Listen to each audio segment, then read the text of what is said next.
먼저 이론 설명을 해드리고, 이론 이제 조세 개념과 분류부터 여기서부터 이론 설명을 먼저 해드리고 문제를 어떻게 풀고 이 이론이 어떤 식으로 문제로 연결되는가 그걸 알려드릴 테니까 먼저 이론 바탕을 한번 이제 깔아보죠. 그래서 세법에 대한 가장 기본이 처음에 이제 하실 때 조세 개념이에요. 세금이라는 게 무엇을 말하는가요? 조세 개념요. 그러면 이 정의라고 돼 있는데 이 정의 부분에서는 문제를 안 내요. 정의 부분에서는 문제를 안 내는데 이제 첫 번째 1번 의라고 돼 있는 게 있을 거예요. 이 조세의라고 돼 있는데 조세정의라고 된 것은 그냥 쉽게 생각하세요. 아주 쉽게 생각하시면 이 단어를 그냥 늘려버린다 생각하면 돼요. 그래서 조달, 세금 이런 식으로 이렇게 늘리시면 돼요. 그래서 앞에 조자와 뒤에 세자를 따서 조달하는 세금이다. 이렇게 해서 조세 이렇게 해결했던 거예요. 그거 조세예요. 이렇게 해서 해결을 했는데 이 조세라는 거 해결했는데 그러면 특징이 뭔가 이제 봐야죠. 이제 여러분 시험에서 나오는 것은 동그라미 1번부터 동그라미 6번까지 이렇게 특징이 나오는데 이 특징 중에 특히 9급 시험에서는 하나 지문 정도, 한 문제가 아니라 지문 한 줄 정도. 우리 20문제 중에 사시선다니까 248 80줄이 시험에 나오는데 이 80줄 중에서 조세 특징에서 딱 한 줄 시험에 나온다는 이야기예요. 한 줄. 그 한 줄이 예전엔 답인 경우도 있었어요.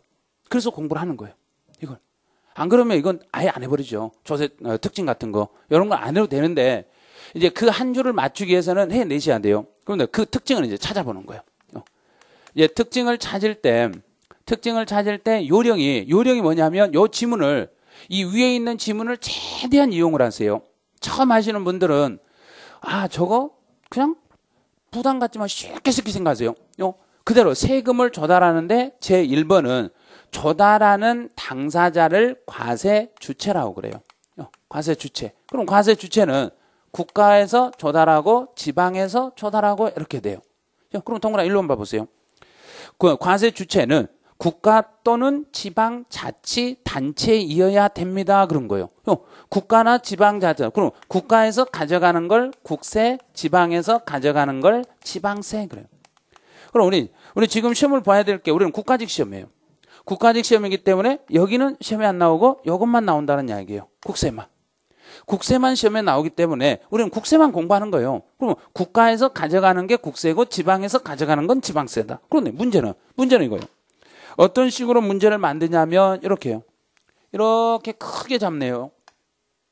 국세와 지방세 이외 이렇게 나오는 거예요. 그럼 세금 이외를 뭐라고 하겠는가 이거예요. 세금 이외를 공과금이라고 합니다. 그런 거예요. 그러면 공과금은 뭐가 아니란 얘기인가? 세금이 아니다. 그럼 영 밀주천하잖아요. 그래서 공과금은 조세가 아닌 것입니다. 시험에 나오는 건 그거예요. 그래서 밑줄을 쫙 제가 끊었어요. 공과금은 세금이 아니라는. 그러면 여기서 그러면 이 국세만 여기서 말하는 이 동그라미 속에는 뭐가 들어가는가요? 이 동그라미 속에서 이 동그라미 안에 있는 것은 국가나 지방이 가져가는 거예요. 국가나 지방이 가져가는 거. 이 동그라미를 제가 좀 더 이제 풀어드릴게요. 이 동그라미는 국가나 지방이 가져가는 징수금이에요. 여기서 이제 세법 처음 할 때 용어를 먼저 잡으세요. 용어를 먼저 잡으실 때 이 징수라는 요 단어를 먼저 잡아야 돼요. 징수. 여기서 징수한다 이 말은 거두어 드린다. 거두어 드림 이 말. 징수는 거두어 드린다는 이야기예요. 그래서 징수한다 그러면 우리가 곡식을 거둘 때 예전에 시골에서 곡식을 거둘 때 주로 앞에 있는 거 이게 널려 있으면 그걸 긁어낼 때 무엇으로 많이 긁어내든가? 어떤 걸로 주로 긁어내든가? 우리 이런 거 있잖아요. 이렇게 생긴 거. 이거 뭔가? 갈퀴. 갈퀴로 긁는 거. 이게 징수예요. 이게 징수. 그럼 여러분이 할 일은 세무서 들어가서 여러분 손으로 일반 국민들 거 다 긁어내는 거예요. 뺏어오는 거예요. 이게 우리가 할 일이에요. 세무서 직원이 할 일은 요 손으로 긁어내는 거예요. 돈 안 내면 가서 막 자꾸 긁어버린 거예요. 빨리 내놔라고. 그리고 그 사람 재산 있으면 재산 손으로 딱 잡아서 가져와 버린 거예요. 여러분 할 일이 바로 그거란 이야기예요. 그래서 냉정하셔야 돼요. 그래서 세무서 공무원들이 상담하실 때 전화하고 답할 때 보면 진짜로 냉정하세요 이 말이 복 세무서 직원이라는 이야기예요. 우리 일반 국민들이 세무서에 전화해가지고 저 직원 왜 저래? 그러면 그 사람 진짜 유능한 세무서 직원이라는 이야기예요. 근데 저 사람 진짜 좋았어요. 세무서 직원 참 저 사람 마음씨도 좋고요. 그 사람은요 세무서 직원 돈 못 받아요. 그런 사람 돈 못 받아요. 그럼요 여기서 징수금이라는 것은 어디까지를 말하냐면 이제 국세만 예를 들을게요. 국세하고 가산금하고 체납 처분비 요 세 가지를 묶어서 징수금이라고 그래요. 그래서 시험에 내는 건 언제나 여기까지를 내는 거예요. 그래서 문제에서 이런 식으로 내네요. 국세나 가산금이나 체납 처분비를 요 세 가지를 제외한 나머지를 뭐라고 이름을 붙이라는 이야기인가? 공과금. 그게 공과금이라는 이야기예요. 그런데 시험에서 진짜로 야비한 교수들이 있어요. 실제로 이런 사람이 있었어요. 국세와 가산금을요. 여기까지 먼저 봐보세요. 국세와 가산금을 제외한 나머지를 공과금이랍니다. 이렇게 문제를 내놓은 사람이 있었어요. 국세와 가산금을 제외한 나머지를 공과금이랍니다. 그건 틀렸잖아요.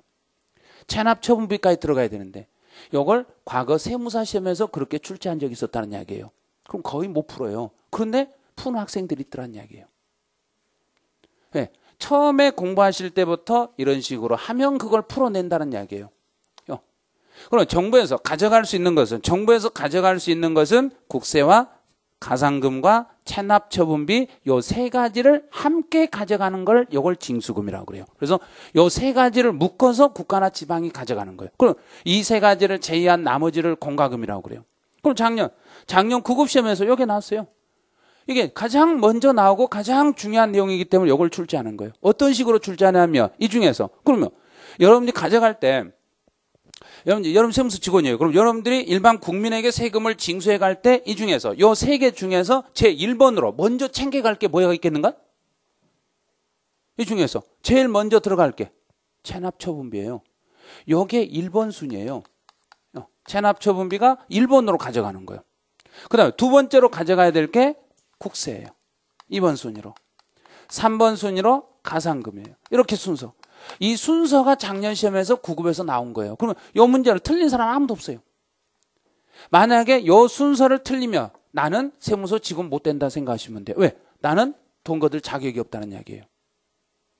그래서 처음부터 다 익히라는 이야기예요. 그래서 제일 먼저 체납처분비가 뭔지 알아야 되겠죠. 체납처분비라는 것은 여기서 체납이라는 건 여기 요 단어를 익히면 돼요. 이렇게 세 개가 연결된 단어예요. 체납, 납부를 연체했다. 그럼 이제 제가 세무서 직원이고 여러분들이 이제 체납자예요. 연체한 사람들이에요. 제가 세금을 연체한 사람이 있으면 제가 세무서 진짜 유능한 직원이라 하면 제가 가서 제 손으로 가서 확 긁어버리겠죠.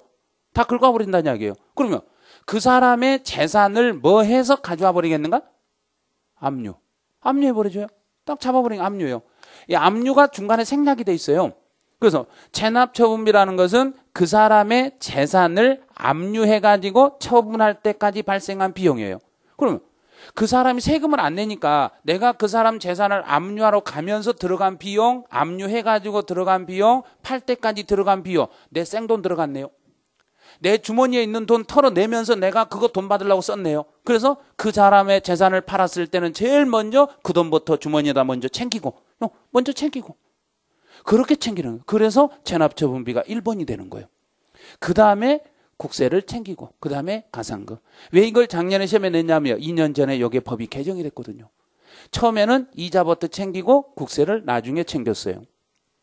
왜 이렇게 했냐면 이자를 먼저 챙겨가면 원금은 그대로 있잖아요. 원금은 그대로 있으니까 이자가 계속 많이 붙은 거예요. 그래서 납세자를 무시해서 너 원금 이자부터 먼저 챙겨놓고 원금은 놔둬. 그러면 원금 놔두니까 이자가 계속 불어나는 거예요. 그렇게 해서 이게 먼저 했는데 이자 부담을 덜어드리기 위해서 정부가 국세하고 가산금 순서를 바꿔준 거예요.